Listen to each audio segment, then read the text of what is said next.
नमस्कार दर्शकों, आज हम आपको लेकर चलेंगे लगभग 300 वर्ष पुराने उन ऐतिहासिक रहस्यों की ओर जिनका रहस्य उद्घाटन संत रामपाल जी महाराज ने ठोस साक्ष्यों के साथ किया है।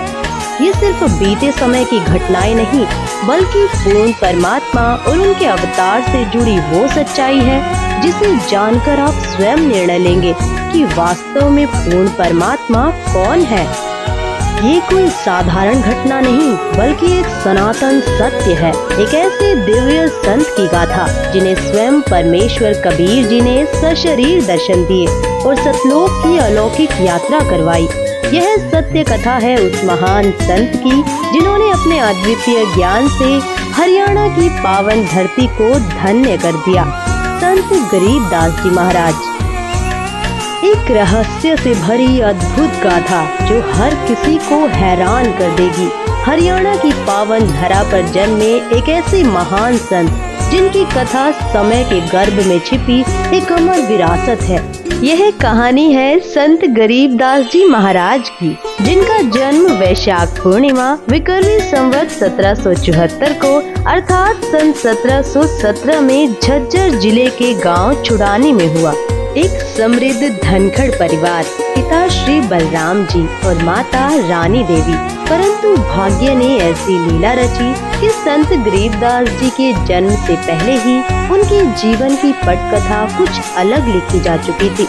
उनके नाना जी श्री शिवलाल सिहाग, जिनका कोई पुत्र नहीं था, ने अपने दामाद श्री बलराम जी को घर जमाई बना लिया और इसी गांव में 12 वर्षों के पश्चात इस महान आत्मा ने जन्म लिया। छुड़ानी की इस पावन भूमि पर जन्मे गरीबदास जी 1400 एकड़ की विशाल संपत्ति के इकलौते वारिस थे। उनके पिताजी लगभग 150 गौएं रखते थे। उनको चराने के लिए अपने पुत्र गरीबदास जी के साथ अन्य कई ग्वाले रख रखे थे। बात उस समय की है जब बालक गरीबदास जी की आयु मात्र 10 वर्ष थी। वे प्रतिदिन अन्य ग्वालों के साथ गायें चराने जाया करते थे। एक दिन कबलाना गांव की सीमा से सटे नाला नामक खेत में सुबह के 10 बजे जांडी के पेड़ के नीचे सभी ग्वाले भोजन कर रहे थे। ओए बूढ़े, तेरा प्याज तो बढ़िया चमके से, जरा एक टुकड़ा मेरे ताई में घुमा दे। ले भाई, आज तो 4 प्याज लेकर आ रहा हूँ, खूब स्वाद लेकर खा। अरे छाछ भी ले, ना पीवगा तो पेट भूखा रह जाएगा। अरे गरीबू, तू भी खा ले, यह भी खा ले। तभी अचानक एक दिव्य प्रकाश प्रकट होता है। सत्य पुरुष कबीर साहिब जी जिंदा महात्मा के रूप में सतलोक से अवतरित होते हैं और कबलाना से छुड़ानी की ओर बढ़ते हैं। जब वे ग्वालों के पास पहुंचते हैं तो ग्वाले आश्चर्यचकित होकर उन्हें देखते हैं। बाबा जी आदेश। राम राम बाबा जी। राम राम भाई, राम राम। बाबा जी खाना खा लो। खाना तो मैं अपने गांव से खाकर आया हूँ। बाबा जी, आपका गांव कौन सा है? मेरा डेरा सतलोक में है, जो यहाँ से 16 शंख कोस दूर है। महाराज जी, रोटी ना खाओगे पर दूध ते पीना ही पड़ेगा। आम बिना खाए पिए अतिथि न जान नहीं दिया करते महाराज जी। चलो दूध पिला दो, पर सुनो, मैं सिर्फ कुंवारी गाय का दूध पीता हूँ। जो बड़ी आयु के ग्वाले थे उन्होंने कहा, बाबा जी, आप तो मजाक कर रहे हो। असल में आप जी की दूध पीने की नीयत कौन लगती। हमारी गायें भी कदे दूध दिया करें। मैं कुंवारी गाय का दूध ही पीऊंगा। बालक गरीबदास जी ने एक नन्ही बछिया मात्र 1.5 वर्ष की धीरे धीरे बढ़ते कदमों से जिंदा बाबा के समक्ष लाकर खड़ी कर दी। देखो महाराज जी, इसकी बच्चा तो है ही नहीं, दूध कैसे देगी? कोई एक पात्र लाओ जिसमें दूध निकालेंगे, ये दूध देगी भाई। वहाँ एक मिट्टी का पात्र रखा था, वही जिसे ग्वाले जल और लस्सी पीने के लिए साथ लाते थे। उसे अच्छे से साफ करके एक और रख दिया गया था। महाराज जी, ये रखा हुआ पात्र, इसे एक बार और अच्छी तरह से साफ कर दो। इस पात्र को बछिया के नीचे रखो। 10 वर्षीय बालक गरीबदास जी बछिया के नीचे बैठ गए और मुस्कुराते हुए बोले, देखें बाबा जी किस तरह दूध निकालते हैं। परमात्मा ने बछिया की कमर पर अपना आशीर्वाद भरा हाथ रखा और अगले ही क्षण एक चमत्कार हुआ। बछिया के स्तन लंबे लंबे हो गए और बिना किसी स्पर्श के दूध की धारा स्वतः बहने लगी। दूध की धाराएं अविरल बहती रही जब तक कि मिट्टी का पात्र लबालब भर नहीं गया, और जैसे ही पात्र लबालब हुआ दूध का प्रवाह एकदम थम गया। बाबा जी बड़ी शक्ति वाले हैं। लो महाराज जी पी लो, ये तो आप ही का करिश्मा है। सबसे पहले जिंदा बाबा ने उस दूध का पान किया और फिर उन्होंने शेष दूध अन्य ग्वालों को पीने के लिए कहा। लो बच्चों पी लो, ये दूध यहाँ का नहीं है, मेरे डेरे सतलोक से आया है। अमृत है ये, पी लो इसे। जो बड़े उम्र के ग्वाले थे, जो खुद को सबसे समझदार मानते थे, वे आश्चर्यचकित होकर एक दूसरे की ओर देखने लगे और फिर संदेह भरे स्वर में कहने लगे, आमना पीवे और जादू जंत्र का दूध। हर कबारे गांव का पाप लागेगा मारे। और ऊपर से इतना ही झूठा कर दिया कि मेरा तो कौन सी जात का से। यह कहकर जिस जांडी के वृक्ष के नीचे बैठे थे वहाँ से चले गए। दूर जाकर किसी वृक्ष के नीचे बैठ गए। हे बाबा जी, आपका झूठा दूध तो अमृत है, मुझे दीजिए। कुछ दूध बालक गरीबदास जी ने पिया। फिर परमेश्वर जिंदावेशधारी ने उन्हें ज्ञानोपदेश दिया और तत्व ज्ञान समझाया। जहाँ मेरा डेरा है वहाँ दूध की नदियाँ बहती हैं, घी के विशाल सरोवर हैं, वहाँ काजू किशमिश सेब संतरे के सदाबहार वृक्ष लहलहा रहे हैं। वहाँ कोई कमी नहीं, कोई अभाव नहीं। भगवान, क्या मैं उस लोक को देख सकता हूँ? नहीं, ऐसे नहीं देख सकते। पहले तुम्हें नाम दीक्षा लेनी होगी, मेरा शिष्य बनना होगा, तभी तुम वहाँ प्रवेश कर सकते हो। तब संत गरीबदास जी को परमात्मा ने प्रथम नाम उपदेश दिया। बेटा, अब तुझे सतलोक ले चलता हूँ, वहाँ जहाँ मेरा वास्तविक डेरा है।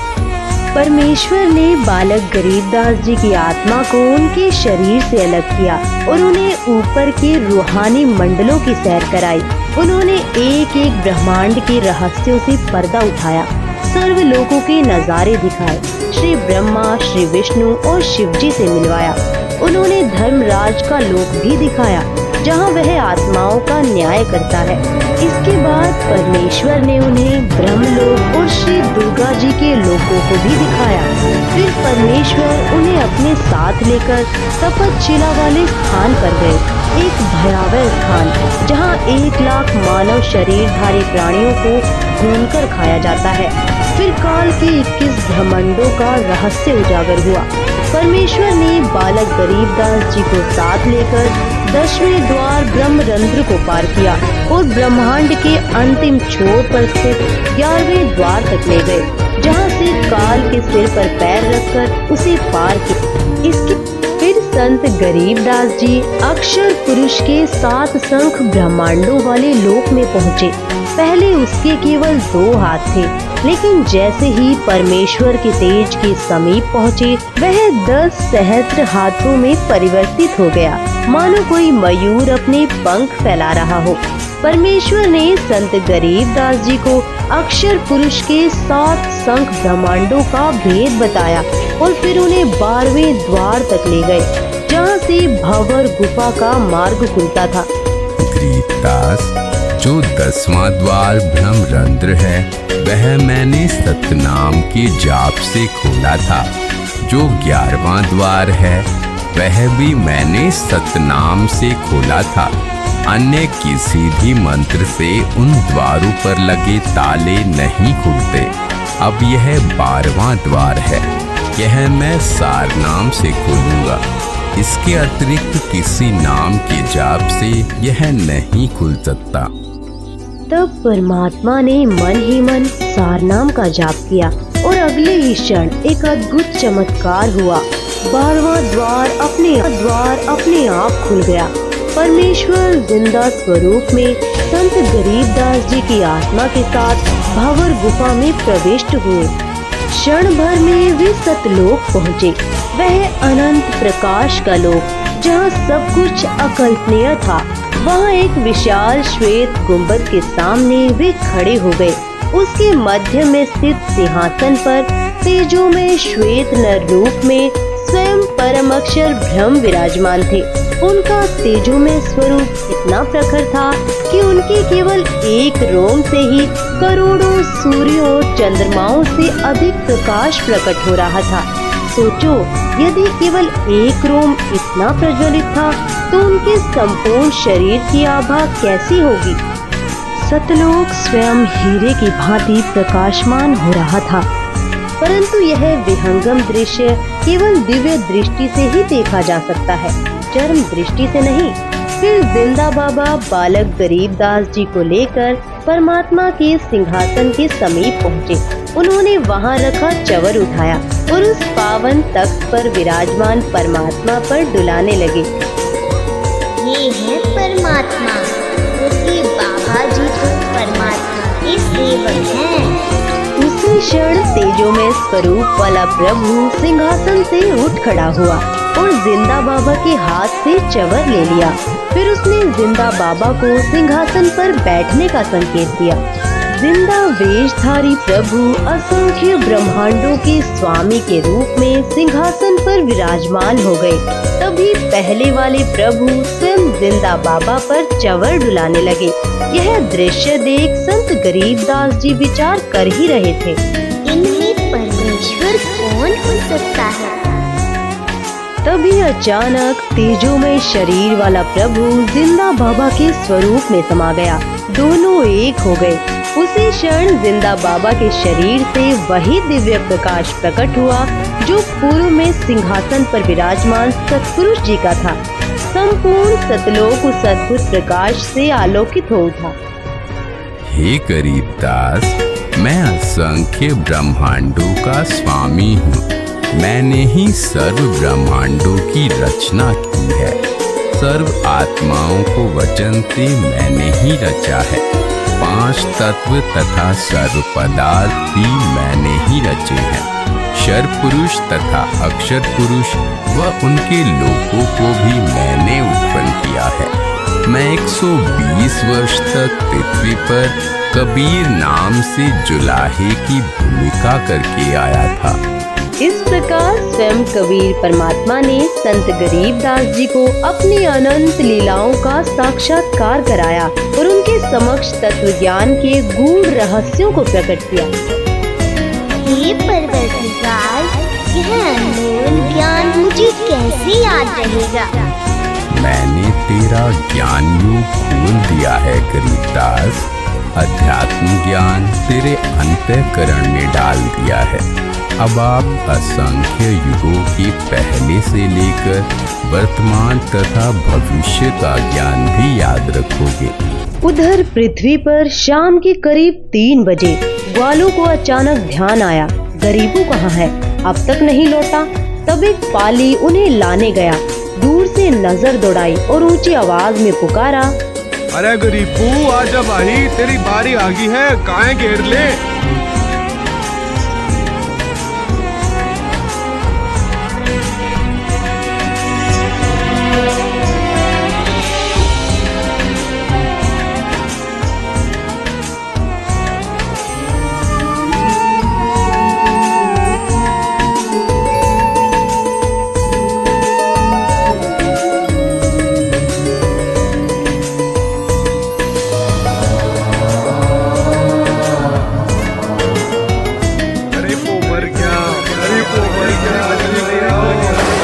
मचते ही अन्य ग्वाले घबराकर दौड़े आए। अफरा तफरी मच गई।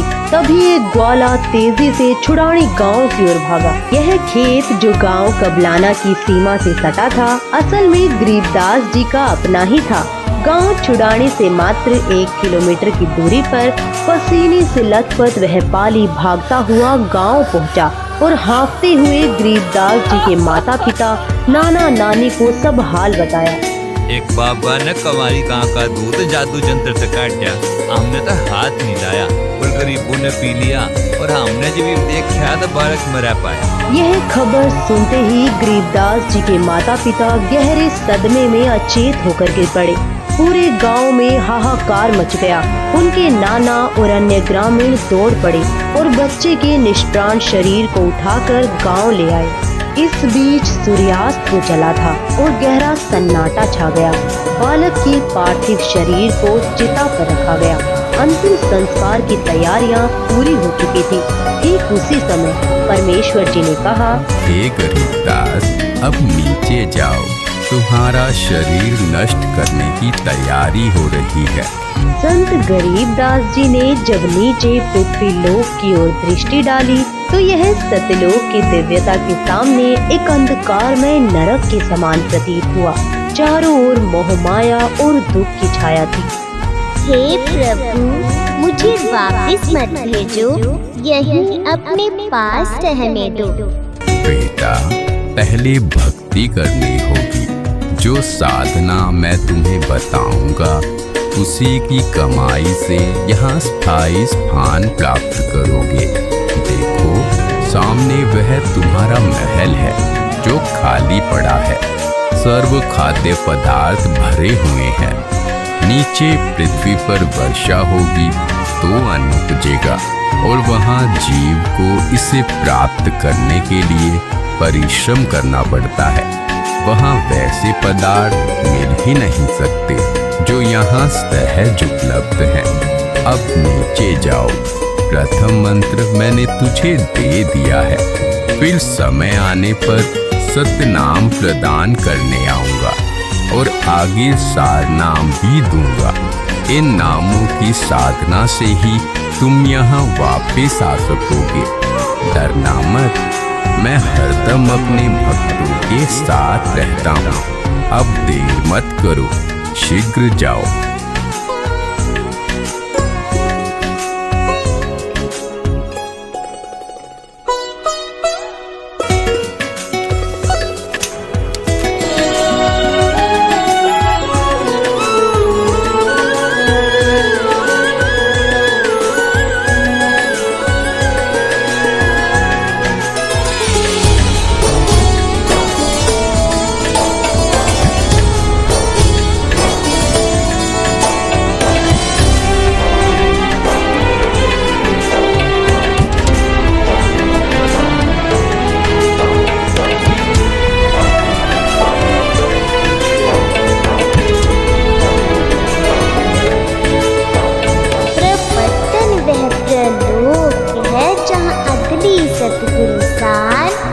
भक्ति हेत से उतरे पाया हम दीदार।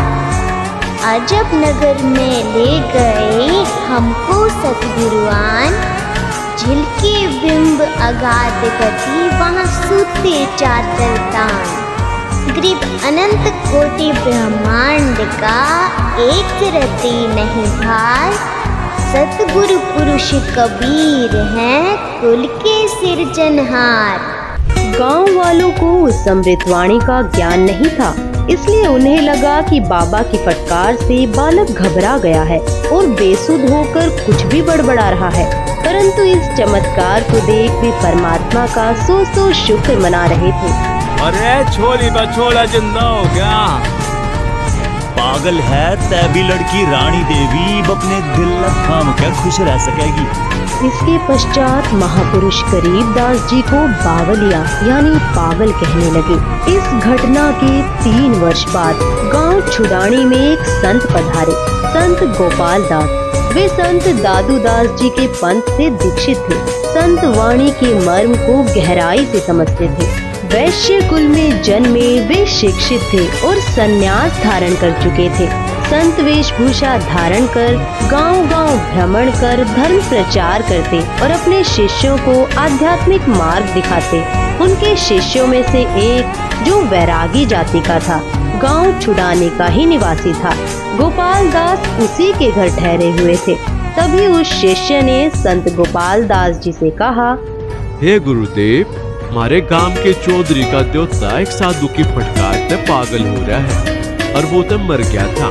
चिता थे पर भगवान ने सुन ली, सांस बाकी से बच गया, पर ये वो पागल हो गया। महाराज जी सुना है संत की विद्या न संत काट सके हैं। अगर आप कुछ दया करो तो बालक न बुलाऊं जी। हाँ बुलाओ, मैं उसे अभी ठीक कर दूंगा। उस व्यक्ति ने सीधे चौधरी साहब यानी संत गरीबदास जी के नाना जी के पास जाकर कहा, शिवलाल जी, हमारे पास एक बड़े पूज्य हुए महात्मा आ रहे हैं। वो कह रहे हैं बालक लाकर दिखाओ, मैं उसने ठीक कर दूंगा। 5-7 बुजुर्गों ने गरीबदास जी को साथ लिया और वहाँ लाकर खड़ा कर दिया।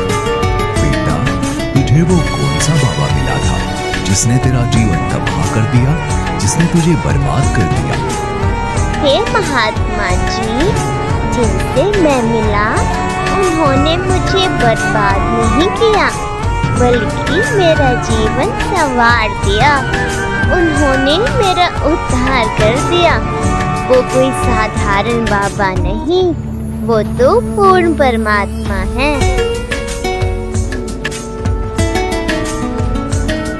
हम सुल्ताने नानक तारे दादू को उपदेश दिया, जाति जुलाहा भेद न पाया, काशी माहे कबीर हुआ। दिव अनंत कोटि ब्रह्मांड का एक न तीन है भार, सतगुरु पुरुष कबीर है कुल के सिरजनहार। गरीब सब पदवी के मूल है, सकल सिद्धि है तीर। दास गरीब सतपुरुष बजो, अवगत कला कबीर। गरीब अजब नजर में ले गए हमको सतगुरु आन, झिलके बिंब अगाध गति, सूते चादर तान। गरीब शब्द स्वरूपी उतरे, सतगुरु सत कबीर। दास गरीब दयाल है, दिव्य बधाए भी। गरीब अलल पंख अनुराग है, सुन मंडल रहती। दास गरीब उधारिया, सतगुरु मिले कबीर। गरीब पर पटन वह प्रलोक है, जहाँ अदली सतगुरु साथ। भक्ति हेत से उतरे, पाया हम दीदार। गरीब ऐसा सतगुरु हम मिला है, जिंदा जगदीश। सुन विदेशी मिल गया, छतर मुकुट है शीश। गरीब जमजो राजा से डरे, धर्म राय धरधीर। ऐसा सतगुरु एक है, अदली असल कबीर। गरीब माया का रस पिय कर, हो गए डामाडोल। ऐसा सतगुरु हम मिला, ज्ञान योग दिया खोल। गरीब जमजो राजा से डरे, मिटे कर्म के लेख। अदली असल कबीर है, कुल के सतगुरु एक। यह वाणी सुनते ही 62 वर्षीय गोपाल दास जी की आंखें छलक उठी, उनका रोम रोम सिहर गया। महाराज जी, ये पूरी वाणी लिखवा दो। कलयुग में ये अमृत वाणी जीवों का उद्धार करेगी। उपरोक्त वाणी बोलते ही 13 वर्षीय संत गरीबदास जी दृढ़ता से चल पड़े। ये कोई साधारण बालक नहीं है, ये तो स्वयं परमात्मा से मिलकर आया है।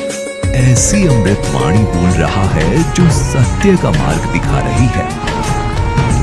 भाई, इस बालक में तो कोई बड्डी बला है। बाबा जी के भी चक्कर कटवा दिए इसने। 65 साल का बाबा भी हाथ जोड़े खड़ा है इसके आगे। ये तो अमर वाणी है, गजब की वाणी है। इसे जरूर लिखा जाना चाहिए, ताकि यह ज्ञान युगों युगों तक जीवों का उद्धार करता रहे। फिर ग्रामीण अपने अपने घर लौट गए, लेकिन संत गरीबदास जी निश्चिंत भाव से खेतों की ओर बढ़ चले। उधर गोपाल दास जी की जिज्ञासा चरम पर थी।